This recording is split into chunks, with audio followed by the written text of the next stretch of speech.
जय श्री राम प्रिय साथियों, आज मैं आप सभी के सामने प्रस्तुत हूँ जनवरी माह के राशिफल के साथ। और आज हम बात करेंगे कुंभ राशि के जातकों के साथ। साथियों, कुंभ राशि के जातकों के लिए जो ये माह है वो कुछ इस प्रकार से रह सकता है।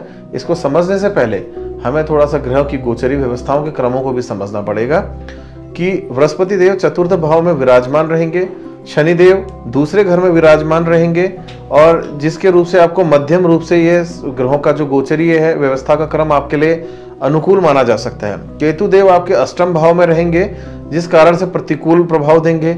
इस महीने के दौरान करियर ग्रह जो आपके शनिदेव, करियर ग्रह किस लिए कहा जा रहा है, क्योंकि आपके उसमें ये दसम और आपके द्वादश भाव में और लगन में बैठे हुए हैं, तो इस हिसाब से करियर ग्रह भी ये बने हुए हैं। और साथ ही में नौकरी के लिहाज से आपके लिए संतोषजनक रहने वाले हैं। मैं बात करूंगा मंगल देव तीसरे और 10वें घर के स्वामी होकर 21 जनवरी 2025 से वक्री गति में पंचम भाव में स्थित रहेंगे और आपकी बुद्धि की बहुत अच्छे रूप से परीक्षा भी ले लेंगे। मंगल ग्रह की जो स्थिति है आपको लंबी यात्राएं कराने में मजबूर कर सकते हैं। इसके अलावा आपके मजबूत प्रयासों के कारण से आपके करियर में एक अच्छी सी ग्रोथ भी जरूर देखने को मिलेगी। साथियों, बात करेंगे स्वास्थ्य के बारे में कि कुंभ राशि के जातकों का स्वास्थ्य इस माह कैसा रह सकता है। मैं बताना चाहूंगा कि चौथे घर में बृहस्पति देव के होने के कारण से आपका जो स्वास्थ्य इस माह उतना अच्छा नहीं रहेगा, क्योंकि ये शुक्रदेव की वृषभ राशि में स्थित हैं। साथ ही में मैं कहूंगा कि आंखों की कुछ एक संक्रमण, जलन इत्यादि, गले का कोई संक्रमण, ऐसी प्रकार की समस्याएं जरूर हो सकती है। इसके अलावा आपके पैरों से संबंधित भी आपको संभावनाएं हो सकती है कि कोई परेशानी आए, नसों से संबंधित भी समस्याएं आ सकती हैं। साथ ही में मैं बताना चाहूंगा कि आपके अंदर एक आलस और सुस्तपना बना रहेगा। आपको अपने शरीर के अंदर एक ताजगी लाने के लिए, जिससे आप तरोताजा खुद को महसूस कराएं, इसके लिए आपने कटेरी जो पौधा होता है उसकी जड़ को सूंघना चाहिए। ये आपको आपके आलस्य को दूर भगाने में आपकी बहुत ज्यादा मदद करेगा। दूसरे भाव में राहु देव और अष्टम भाव में केतु देव की उपस्थिति होने के कारण से दांत दर्द और आंख में दर्द के भी परिणाम आपके सामने अवश्य ही आ सकते हैं। 15 जनवरी से सूर्य देव आपके सप्तम भाव में स्वामी बनकर के ये 12वें घर में जरूर बैठ जाएंगे, जो कि आपके जांघों में थोड़ी बहुत, पैरों में समस्या यानी कि चढ़क है, दर्द है, नस का चढ़ना, ऐसी परेशानी दे सकते हैं। आर्थिक दृष्टि के लिहाज से अगर हम बात करें, कुंभ राशि के जो जातक हैं इनके लिए ये जो समय है, धन का जो प्रवाह जो रहेगा एक सुचारू रूप से चलने में आपको परेशान कर सकता है। साथ ही में बृहस्पति देव चतुर्थ भाव में होने के कारण आपके खर्चों में एक बढ़ोतरी भी हो सकती है। परिवार के किसी सदस्य के लिए, जैसे माता पिता है, उनके लिए वाहन लेने का प्रोग्राम या प्रॉपर्टी लेने का प्रोग्राम यहाँ पर को इस माह आपका बन सकता है। इसमें आपके परिवार के ही नाम से ही ये चीजें होने की संभावनाएं दिखाई देती है। साथ ही में आपके उसमें आपको उधार लेना या फिर भारी मात्रा में कुछ बहुत कर्ज लेने की व्यवस्थाएं भी इस माह से बनना प्रारंभ हो सकती है। आपको कर्ज लेने से बचना चाहिए। अन्य सोर्सेस से कोई अगर आपको धन आता हुआ दिखाई देता है, उस धन को आपने लेने में सोचना चाहिए।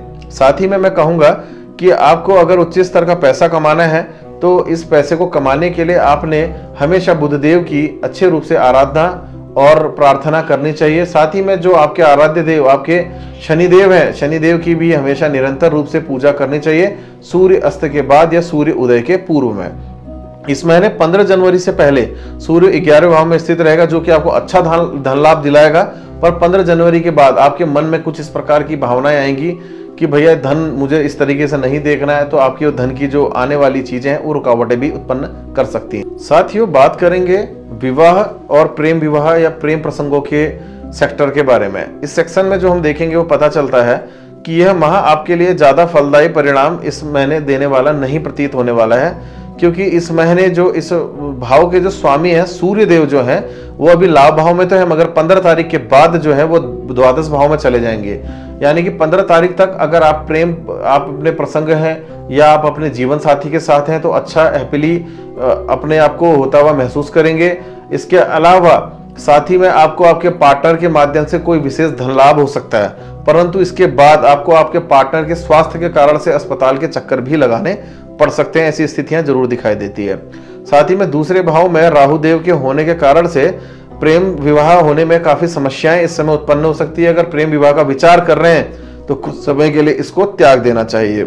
साथ ही में अगर आप विवाह करना चाहते हैं और इसमें लड़की देखना चाहते हैं तो आप 28 जनवरी से पहले इस बारे में कोई विचार ना करें, उसके बाद ही आप देख सकते हैं। अगर आप लड़की हैं, लड़का देखना चाह रहे हैं तो भी 28 जनवरी के बाद ही इसको देखेंगे। बात करेंगे पारिवारिक जीवन के लिहाज से। पारिवारिक जीवन के जो स्वामी ग्रह है शुक्र देव हैं, जो कि अभी लग्न में बैठे हुए हैं, 28 जनवरी के बाद गोचर परिवर्तन करेंगे। और साथ ही में चतुर्थ भाव में बृहस्पति देव भी यहाँ पर बैठे हुए हैं, जिस कारण से परिवार के अंदर खुशियों में कुछ बहुत कमी इस माह आ सकती है। साथ ही में परिवार के किसी व्यक्ति का ट्रांसफर होने का या स्थान परिवर्तन होने के योग का एक निर्माण यहाँ से बन सकता है। इसके अलावा परिवार के अंदर वाद विवाद होने की संभावनाएं हैं, जिससे आपसे परिवार के अंदर खुशियां कम होगी, आपके मन के अंदर खुशियां कम होंगी।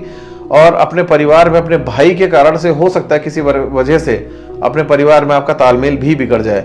राहु दूसरे भाव में है, केतु देव 8वें भाव में है, जिस वजह से आपके ससुराल पक्ष के साथ भी आपको पारिवारिक कलह होने की संभावना एकाएक बढ़ सकती है। अपने परिवार के लोगों को अच्छे रूप से खुशहाल रखने के लिए आपको ये करना चाहिए कि अपने परिवार वालों के जो भी रूम है, जिस रूम में सदस्य रहते हैं, गुलाब के इत्र का छिड़काव इस माह करते रहें। इस प्रकार की जो समस्याएं उत्पन्न होने से बच जाएंगी।